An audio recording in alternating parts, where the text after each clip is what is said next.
So you want a story, huh? I've got one for you. This isn't a romance, and it isn't a tragedy. It isn't a thriller, and it isn't a horror, though there are all four within it. There are no heroes in this story, only villains. Yes, me too.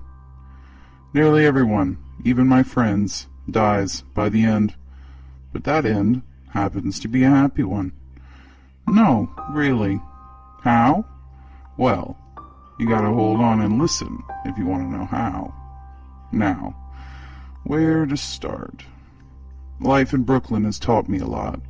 That I'm a shitty judge of character, that short women are closer to hell, that death is remarkably flexible, and that sometimes the truth is stranger than fiction. My name is, well, just call me Tony. That isn't my real name, and you're never going to know who I really am, nor who I'm talking about. And let's be honest, it's probably better for the both of us if you never do. I'm your everyday, average, third-generation Italian guy with a grandpop from Old Napoli, living here in New York City all my life.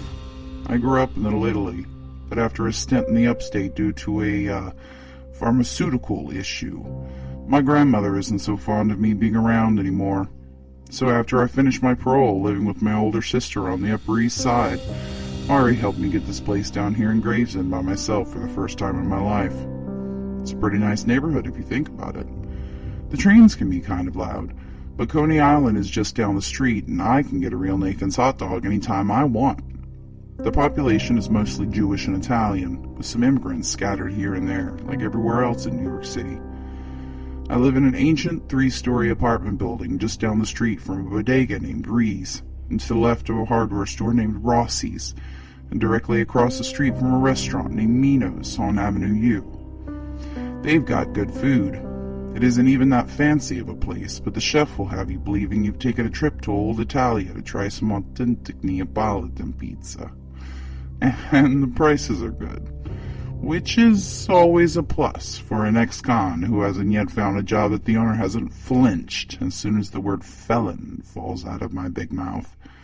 I can always find kitchen work, but it reminds me a little bit too much of the inside, and I'd rather not, you know? My sister is good to me. She's sending me all the royalties off of her 7th novel, but I'm getting kind of antsy living off of handouts here. And I made a promise to myself I was going to do what I had to do, grow up, and take care of myself. Of course, I've never done any good at thinking on an empty stomach, and Mino's opens early every day to serve a normal American breakfast menu, and there's nothing like sausage and eggs and a stack of pancakes to make you feel like things are all right for just a little while. A very short while, but we'll get back to that. It was very early. The restaurant opened to the public at 6 a.m. and I wanted to get an early start on my job search. So as soon as the lights came on, I was there outside the door. The owner, Jimmy, the eponymous Mino himself, let me in with a laugh and a flourish toward the booths in the second dining room.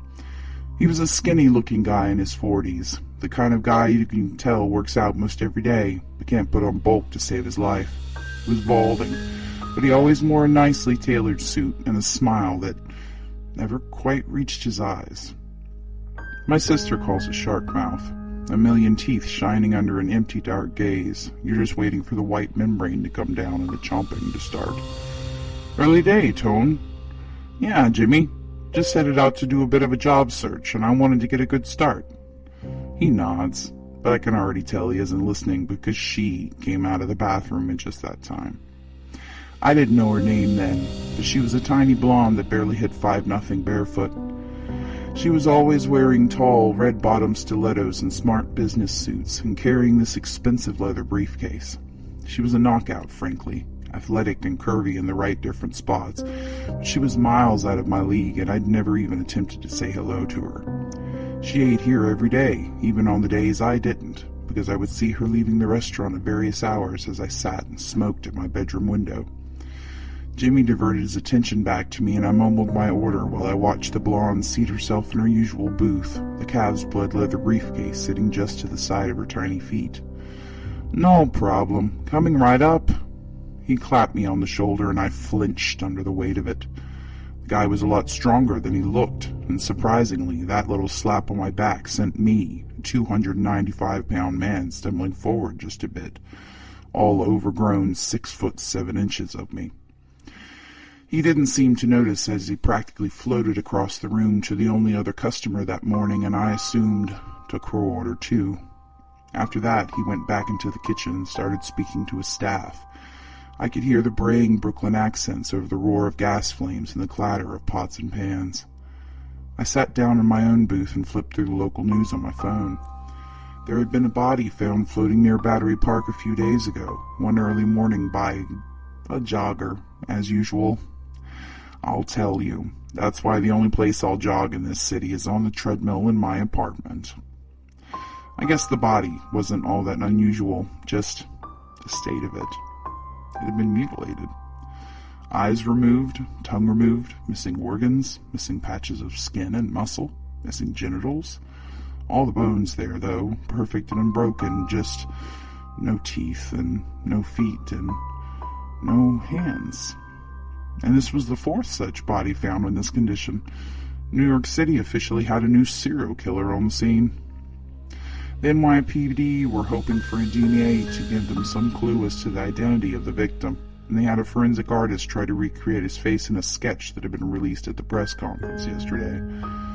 Jimmy came by at about this time with a steaming plate of waffles for the blonde and my mini breakfast buffet balanced between his 2 hands. He made it look easy, dipping like a dancer to place her plate on the table without ever making my nearly overflowing platter of food wobble. He came to me next, and even though I ordered first, I didn't mind. Ladies first, after all. I cut my linked sausages into 4 even pieces each and started on my pancakes as I scrolled down the page to the sketch that had been provided by the artist. You ever heard that saying, if food turns to sawdust in your mouth? Well, that's what happened when I saw that sketch. I knew this guy pretty damned well. He's a Polish-American dual citizen with a thick accent and a lot of Russian prison tattoos. He lives in an apartment the floor below mine with 3 of his brothers. The eldest, quiet and prematurely gray Mishu, or Misha, as he introduced himself, and the 2 younger, Igor and Wojciech, who preferred just Czech. They work at their family's dry cleaners in Little Poland in nearby Greenpoint, Brooklyn. They'd moved into the building here in Gravesend for the same reason I had, the rent price. Their father is a former soldier from Krakow, and their mother, once a surgeon before an accident resulted in the bones of her right hand being shattered, from Odessa, Ukraine. Their maternal uncle, Dima Pavelko, is a real estate investor. His father and his uncle first arrived here in 1983, his mother in 1984. Misha was born in 1991 and Antony in 1993, both here in Brooklyn. Igor in 94, Czech in 96, both back in Krakow when the family returned to Poland because of their paternal babcha's declining health. He'd moved back to New York in 2018 at age 25. And he's funny.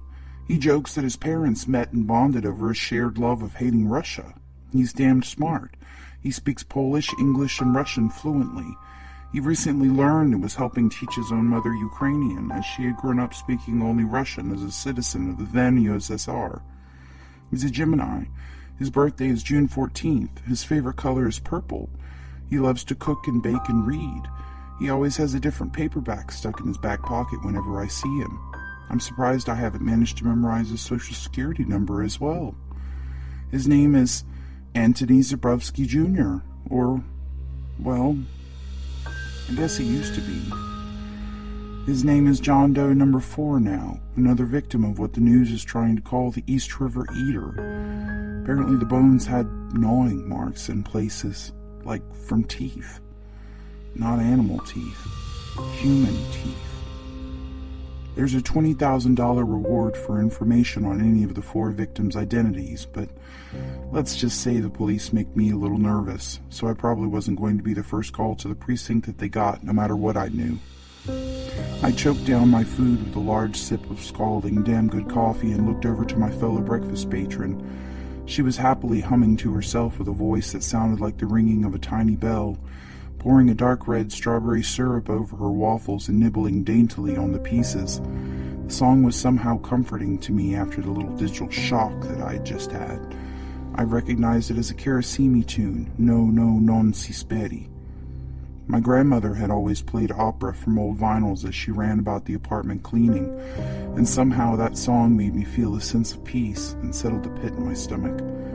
I continued my breakfast and switched over to a job listing site to decide which place I was going to get rejected from first today. My scrolling was interrupted as Jimmy appeared behind me and nearly knocked my coffee out of my hand with another clap to my shoulder. "Hey kid, I gotta take off over to my cousin's across the street. I want you to do me a favor. You said you needed a job. I'll give you $300 to watch this place for the next hour. Anybody comes in, you take their order and pass it to Joey in the back, and you carry it out to them when he rings the bell. You know where the drink machines and coffee crafts are. Oh, and keep an eye on my girl over there. She needs a refill or anything. You see to it that she's taken care of. No charge for the meal. You want more, just ask for it." He's holding 3 crisp $100 bills under my nose, and I almost can't believe my luck. $300 for an hour of taking orders in a slow restaurant. Maybe I can find a decent suit in a resale shop and I can get some better interviews. Hell, maybe I'll have enough left over for one of Mino's pizzas and a good bottle of bourbon with my Netflix tonight without touching any of my sister's money.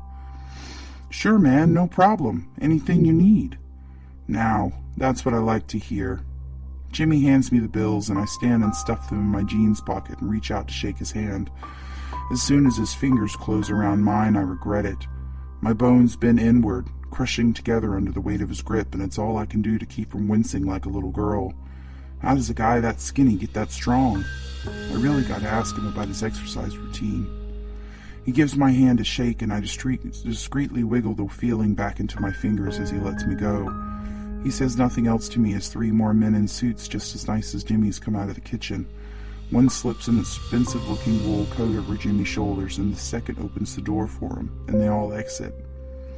The lumps under their suit jackets say they're armed. I see them heading across the street to Rossi's hardware store. Huh, I never knew Pops Rossi was related to Jimmy. I knew him as a Chiellini. Pops is a nice old man, with white hair and a close-cropped beard. His adopted daughter Becca works at the bodega. I always thought it was kind of strange Becca had been adopted while her father was still alive, but Sam Lee was stinking drunk half the time, even when he was on the register, and judging by the series of mugshots on the wall, Becca had a tendency to get in trouble easily, so maybe a calm, steady presence like Rossi's is to her benefit. Jimmy's kind of a weird dude, kind of shady, but hey, I've never made easier money, and I've done some questionable things for money in my time. I finish my coffee and head over to the bank of drink machines at the back of the room to refill it. As I pass by the blonde's table, I clear my throat, and she looks up to me with possibly the most beautiful green eyes I've ever seen in my life. They're dark like olive around the outside, nearly an ice blue in the middle, and a ring of hazel around the pupil that looks yellow in the golden chandelier light from over her booth. It takes me a second or two to realize she's responded to me. "Yes, can I help you?" There's a strange accent to the words. I can't pinpoint the country of origin, but it says to me English isn't her first language. I smell the sickly, heavy scent of strawberry syrup and a much lighter floral and musk perfume coming from her. It's intoxicating. I mean, it's more like, can I help you? Jimmy asked me to keep an eye on you while he's out, and I just wanted to see if you needed anything while I was up. Her cherubic little lips turned down in a frown. Jimmy's left. I do hope he doesn't get into any trouble this morning. I don't know what that means exactly, and she still hasn't answered me as to whether she needs anything, so I clear my throat again. So, you a writer or something? My sister's a writer. I gesture to the many typed pages laid out on the table in a circle around her plate of waffles. She laughs, another bell-like sound. Oh, no. I'm a lawyer, looking over some notes before a trial next week. Ah, lawyer. That's a complicated job. Good luck on the trial. She smiles at me again. Her teeth are straight and white like a little line of pearls. Oh, I don't need luck. The prosecution has dropped the ball with this one, I'm afraid. It's only a matter of time before I get it thrown out. Their star witness didn't even show up to the last court date. She speaks pleasantly, like she's discussing the weather. A tiny, delicate hand holds out a clear water goblet to me. Sprite, if you please. Extra sugar. Extra sugar? In a soda? I try to keep the expression on my face neutral, but it's kind of a strange request. But hey, I'm getting $300 for this, so if she wants to drink herself into a diabetic coma, then that's on her. I take the goblet from her. The momentary contact with her fingers is electrifying, even though her skin is chilled from the cold glass. I clear my throat again and head to the drink machines before I make a fool of myself. I pour my coffee and then her Sprite, adding the sugar to mine and then hers. I stir it as much as I can, but it's difficult, if not nigh impossible, to get sugar to dissolve in cold liquid, so the sugar just forms a thick layer at the bottom of the goblet as I bring it back to her.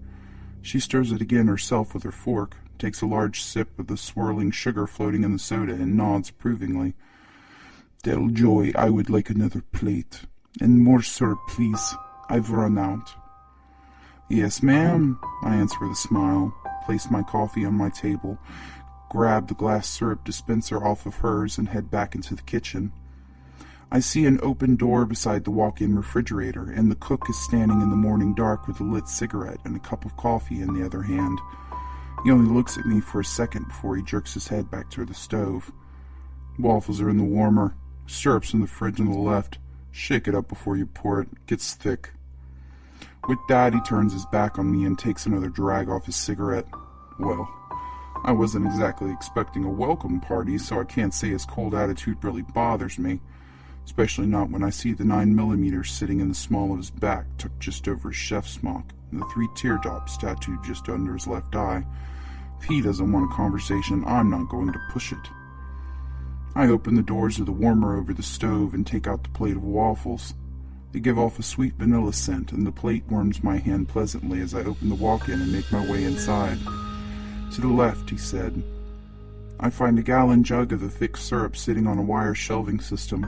I set the plate and the syrup dispenser down on the shelf as I pick up the jug. Gets thick, he said. He wasn't kidding. It's almost lumpy. I give it a hard shake and the liquid sloshes around, much heavier and thicker than regular pancake syrup. I concentrate hard on not spilling any as I pour it into the dispenser.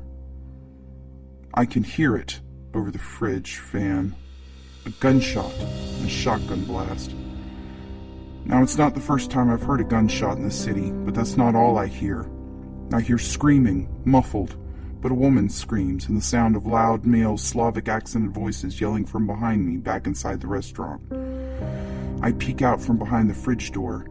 Joey, the cook, or what's left of him, is laying just before the door. Most of his head is gone, brain matter and blood pooling around the sunken hole of his face. The 9mm is laying right in front of me, having slid out of his limp, dead hand, and I grab for it reflexively. It's slick with blood and my hands are shaking, but I try my best to hold on to it and make my way around the stainless steel tables in the center of the room. I've never even shot one of these before, but the blonde waiting for her waffles is screaming, and Jimmy paid me $300 to keep an eye on her. I peek through the circular window in the top of the swinging door that enters the kitchen. There are 2 large men. They have the blonde between them, dragging her out of the booth as she screams, clicks, and flails. She's tiny. They have no problem picking her up. I know these guys, the Zabrovsky brothers, my downstairs neighbors. I've never killed anyone in my life, but the big one, Misha, has a knife in his hand, and he's driving it towards the blonde's throat as the smaller one grabs a handful of her hair and jerks her head back. I burst through the door and aim as best I can and fire. I miss, because Misu's great gray head isn't there anymore. The blonde raked her nails across his face, digging her fingers into the sockets of his eyes, and tore his head off. It lands with a clatter on top of the plate on the table, and now the smaller brother is the one screaming. The blonde releases a growl, and a naturally low rumbling sound that somehow still sounds like the chittering of 1,000 locusts, like there's 2 separate voice boxes in her throat. My skin turns cold. My heart skips a beat in my chest. She tosses the smaller brother over her shoulder. Her clawed hands find the sides of his head, and it is only a second longer before I hear the wrenching, tearing sound of flesh being removed from his spine. His head is on the floor now, rolled under the table and staring at me from beside her briefcase. The pistol clatters out of my hand and I stand frozen in the open doorway. There's an eyeball still left punctured on one well-manicured nail. She pops it into her mouth like an olive and swallows. I've been sitting here in this booth not moving. She's got the gun trained on me, but I don't think she needs it to keep me in line. Jimmy came back not 30 minutes later. He was bleeding from a gunshot wound in his abdomen, and the two suited men with him nearly carried him inside, locking the door behind them and drawing all the shades. His face is gray and his hoarse breathing says the man needs to be at a hospital, not being stretched out on a restaurant table. Another man arrives a minute or so later, pulling antiseptic and a pair of forceps out of a black leather bag. Jimmy screams as they fish a slug out of his stomach, and the blonde has forgotten about guarding me.